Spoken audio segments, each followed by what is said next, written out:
O Afeganistão, as grandes tragédias e a economia de escala, tentando ver o lado bom das coisas, escreve Paula Schmidt.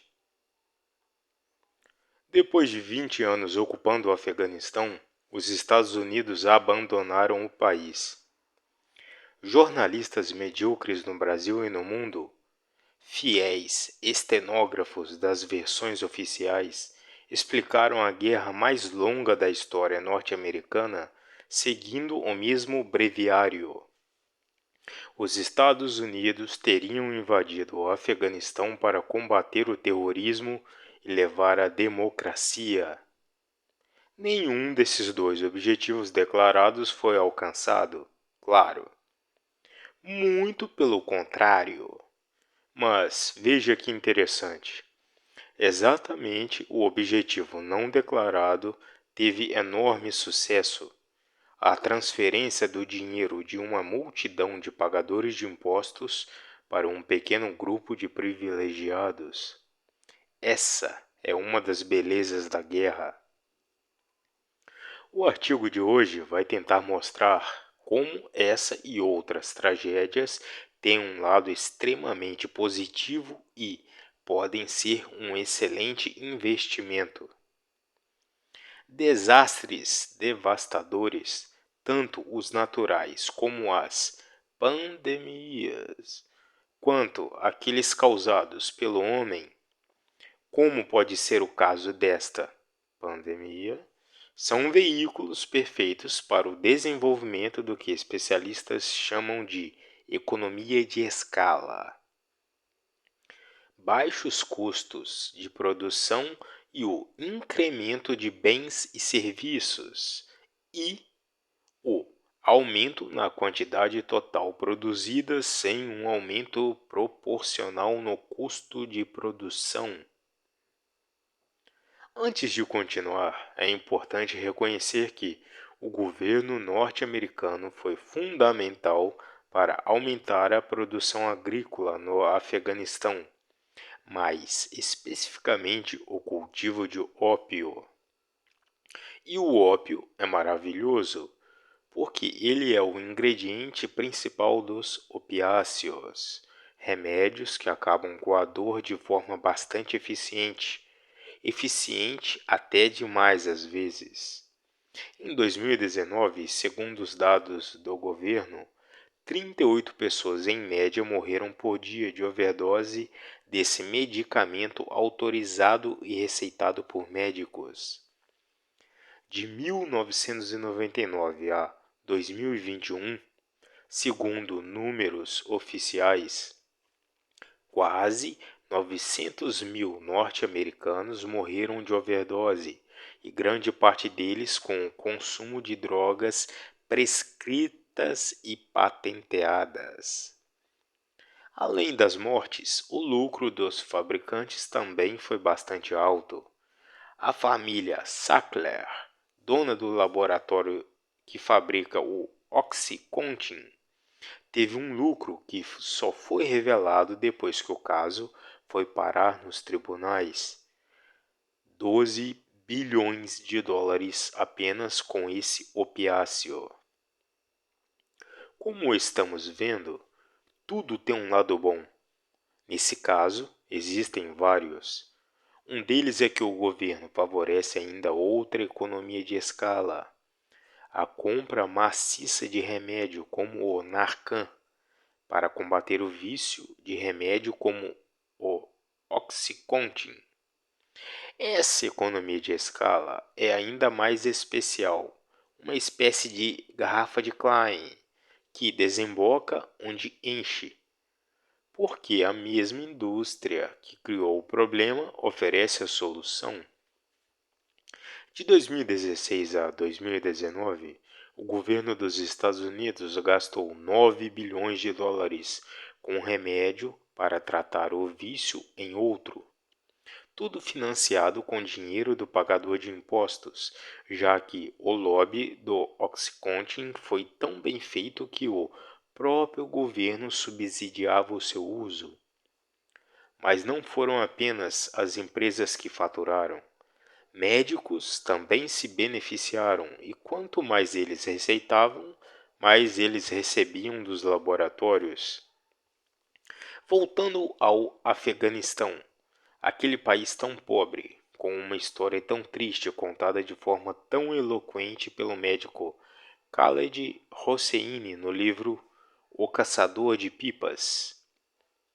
Durante os quase 20 anos da ocupação, o governo norte-americano transferiu 2 trilhões de dólares dos pagadores de impostos para meia dúzia de empresas, uma conta que os juros vão transformar em 6,5 trilhões de dólares em até 2050, segundo o cálculo da Universidade de Harvard.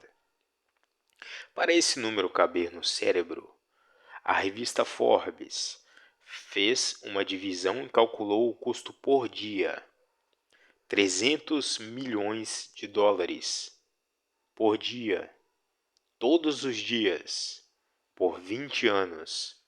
Pensem nisso. Pensem em quantas vidas esse dinheiro poderia ter salvo no próprio solo. Em vez disso, essa fortuna foi inimaginável, crucial na morte de 444 trabalhadores humanitários, 2.448 militares, 3.846 mercenários, 66.000 militares e policiais afegãos, 1.144 soldados da OTAN, Organização do Tratado do Atlântico Norte, 47.000 cidadãos, 51.000 soldados afegãos, 72 jornalistas. Mas como foi possível convencer o norte-americano médio, aquele que não tem como pagar uma conta de hospital, a financiar 7 trilhões de dólares do outro lado do mundo para algo que não lhe beneficiava de nenhuma maneira? Ora, exatamente da mesma maneira em que ele agora é convencido, junto com bilhões de pagadores de impostos no resto do mundo, a financiar outra operação de transferência maciça de dinheiro, a compra humanitária de picadas contra a Covid, que só no caso da Pfizer e Moderna, segundo a Oxfam, foi superfaturada em 41 bilhões de dólares. Poucos jornalistas sabem, e admito que jornalista já não serve como parâmetro de saber, mas o ministro da Defesa Donald Rumsfeld não era apenas o sortudo proprietário de ações em empresas de armamentos como Lockheed e Boeing. Ele foi também acionista e CEO de uma das maiores empresas farmacêuticas do mundo, a Gilead, como conta Naomi Klein no livro A Doutrina do Choque, a Ascensão do Capitalismo de Desastre. Quando Rumsfeld ainda era ministro da Defesa em 2005, o Pentágono comprou 58 milhões de dólares de Tamiflu, o remédio da Gilead, receitado para a gripe aviária. Logo depois, o governo anunciou que iria encomendar até 1 bilhão de dólares do remédio. Rumsfeld tinha se recusado a vender suas ações da Gilead quando entrou no governo e essa recusa se revelou muito inteligente, porque se ele tivesse vendido suas ações quando foi nomeado em 2001, ele teria recebido apenas 7 dólares e 45 centavos por ação. Ao manter seu portfólio durante todo o pânico da gripe aviária, a histeria bioterrorista e durante suas próprias decisões de investir dinheiro público na própria empresa, Rumsfeld ficou com ações no valor de US$ 67,60 quando deixou o cargo, um aumento de 807%. Meu espaço está acabando, mas eu não tendo acabado o assunto. Mas antes de vazar, eu queria aproveitar para falar da empresa Theranos. Sabe qual é, né? É aquela que foi considerada um milagre da medicina antes mesmo de ter apresentado um produto viável. Lembra qual? A que tinha uma CEO loira com voz de caverna, sempre com uma blusinha preta de gola alta, estilo Steve Jobs. Olha só o tanto de capa de revista em que essa mulher foi parar. Pois bem, para quem estava sentado no fundo da sala até agora, a Theranos se revelou uma das maiores fraudes já cometidas na história do livre mercado e da indústria farmacêutica. A empresa arrecadou quase 1 bilhão em investimentos iniciais e foi avaliada em 10 bilhões, mas o produto que ela oferecia, um método de diagnóstico rápido e simples, nunca se materializou e, de fato, colocou várias vidas em risco e nunca nem esteve perto de funcionar ou existir. Recomendo o documentário do Alex Gibney sobre a Theranos e essa reportagem do 60 Minutes Austrália. Mas mencionei isso só para dizer que essa, uma das maiores fraudes dos nossos tempos, tinha tudo para parecer legítima. Sabe quem estava no conselho de diretores da Theranos? Um deles era o George Shultz, um dos maiores personagens da história da política norte-americana recente. Outrora, secretário de Estado e chefe do Tesouro, consultor eterno em todas as guerras e acionistas da Bechtel, uma das empresas que mais fez dinheiro com guerra na história das guerras. Outro membro do Board of Directors era ninguém menos que Henry Kissinger, que dispensa a apresentação.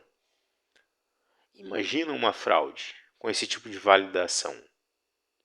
Imaginou? Mas não foi só isso. A Elizabeth Holmes, a CEO da Voz de Caverna, foi agraciada com, adivinha, uma participação no Harvard Medical School of Fellows, sem nunca ter estudado medicina, nem nunca estudado em Harvard. O link para este artigo está na descrição do vídeo.